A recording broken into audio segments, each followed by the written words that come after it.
Poet Weekly, week 29. How's everybody doing out there? New week, new poem. This one's entitled Can I Talk to You?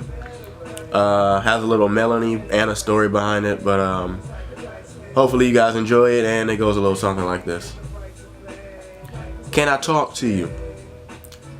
Can I talk to you? Nah, for real, I just want to talk to you. Can I talk to you? Look, ever since I was a kid, I've been locked inside a cage, seen a plethora of violence that left me feeling enraged. A kid with no parents, lacking morals and all shame, got me kicking indoors at the age of 12, holding a gauge, blowing my enemies' brains out onto the picture frames. Got blood on the floor and the walls, how could I be blamed? When your life's in shambles, there's no other games to play other than the games with lies that are so easy to slay. I took from another child what I had never had, a mother and father. How could things have gotten so bad?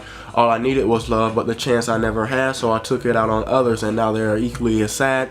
In this world of chaos, how fast you can be erased, forgotten by the world, every image of you being replaced. How could I not be mad when it had only been a few days and the cops and lawyers had already given up on the case? I looked at them crazy and asked them if they're insane. My parents are gone, inside my chest nothing remains. They both replied, this goes without saying. You're a product of your environment, so nothing's ever going to change. You've better change your attitude or you'll end up just the same. I looked at them with anger and revenge in my eyes and walked out away knowing that they all had to die. For giving up on a kid that had nothing else to live for other than taking revenge for the dead people he lived for.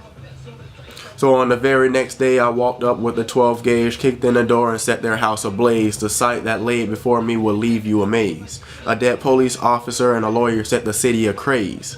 They threw the book at me and said I'd live in a cell for the rest of my days, and this is where I sit now with nothing to say, other than I made a huge mistake.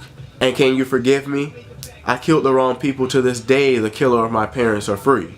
All I can hope for is that you don't end up a monster like me. Little Sally, please don't take it out on anyone else other than me. I'm sending you this letter because I know I'll never be free. And I've probably enslaved you, so you're sorta like me. But hopefully after reading this, you'll realize you don't have to be, because after today, my life will officially cease. And you can go on living life happily. As I place this letter inside the envelope, I am preparing my death. It'll be sent at 5 p.m., which is 30 minutes before recess, and once recess starts, I'm going to hang myself. Wrap my sheets around my neck and throw myself off the 3rd floor balcony. Please, little Sally, don't become just like me. I'm doing this for you, so if you're reading this, I'll probably already be R.I.P. And I hope you accept my sincere apology. Can I talk to you? See you next week.